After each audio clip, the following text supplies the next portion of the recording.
नमस्कार जय जगन्नाथ आम चैनल स्वादिष्ट हांडीशाला को पुणी थे आपको स्वागत। आशा करुँचे समस्ते भलरे थे।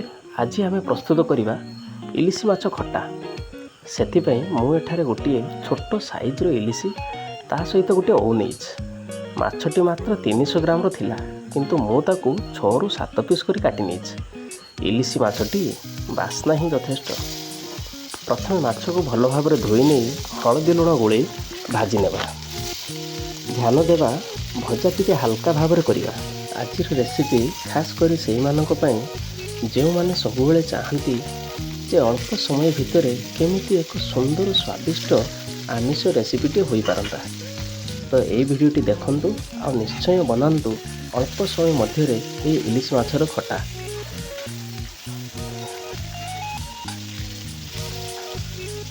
सत कहबी माछ भाजिला बेले जो माछर बास्ना, इलिशी माछर बास्ना पूरा रोषेई रूमटी महकु थाए।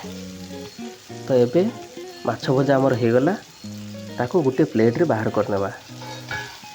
कथारे अछि माछ खाइबो इलिशी चाकरी करिबो पुलिस। तेणु इलिशी माछर स्वाद जे खाइछि से जानिछि। मु एठारे माछ सहित माछ मुंड मध्ये भाजी नेछि, किंतु माछ मुंड को खटारे न दे माछ मुंड छेंचड़ा करिछि। किंतु माछ मुंडर छेंचड़ा रेसिपी मु एबे शेयर करी नहीं, परे आपनको निश्चय शेयर करी। तापर एपटे आमे गोटे ओ को काटी नेबा। ध्यान देवा ओ काटिबा आंगुली नुह। ओ काटिला बेले बहुत सावधान। ओ को मु एठारे फड़ा बाहर करी तापर ताको छोट छोट सरू सरू आकार रे ताको काटी नेछि। काटी साला परे तार ऊपर एवं भीतर पट को भल भाव छड़े देवा।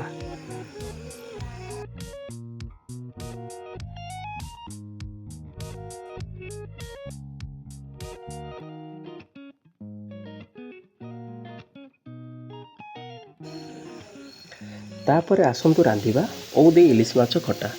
प्रथम कढ़ई रे किछि तेल देवा। तेल भल भाव गरम होला परे 2 ରୁ 3ଟି सुखिला लंका देवा। तापर किछि फुटण, तापर ऐड कर देवा धोई रखिथिबा कटा ओ।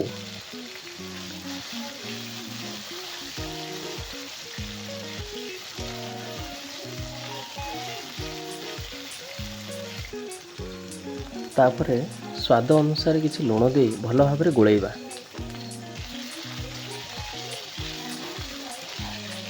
किछि समय गोलैला परे सेथिरे ऐड करिबा सोरिष बटा।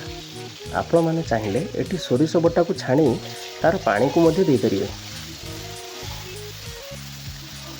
तापर किछि समय गोलैला परे परिमाण अनुसार किछि हळदी गुंड दे भल भाबे कसी नेबा।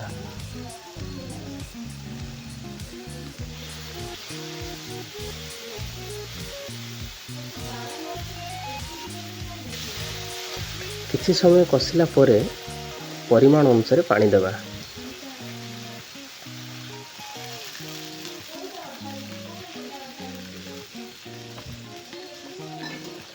पानी दे सारा परे ढांकुणी घोड़े तरकारी को भल भाव फुटिया पाई छाड़देबा।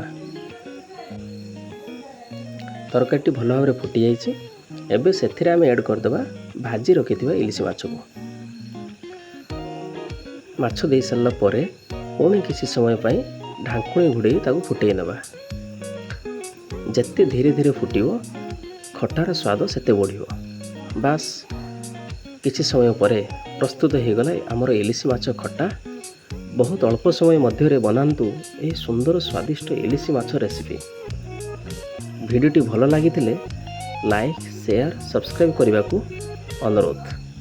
धन्यवाद। जय जगन्नाथ।